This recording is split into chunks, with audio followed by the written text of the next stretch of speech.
Hi అండి, నమస్తే. Welcome back to my channel. ఈరోజు ఈ వీడియోలో కాకరకాయ ఉల్లికారం ఎలా తయారు చేయాలో చూద్దామా. నా స్టైల్లో ఒక్కసారి తయారు చేసి చూడండి, చాలా బాగుంటుంది.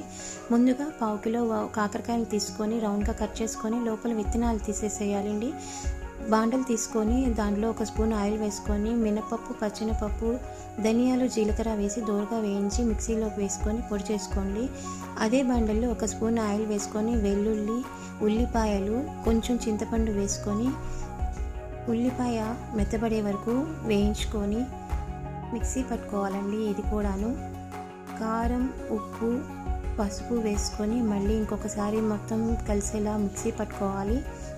అదే ప్యాన్లో 2-3 స్పూన్ల ఆయిల్ వేసుకొని కాకరకాయలన్నింటినీ 50% వేయించుకొని ముందుగా ప్రిపేర్ చేసుకున్న మసాలాలను అన్నింటినీ చేసి 5 నిమిషాల పాటు సిమ్ టు మీడియం ఫ్లేమ్లో వేయించుకుంటే కాకరకాయ ఉల్లికారం రెడీ అయిపోతుందండి. నా రెసిపీ మీకు నచ్చినట్లయితే లైక్ చేయండి, షేర్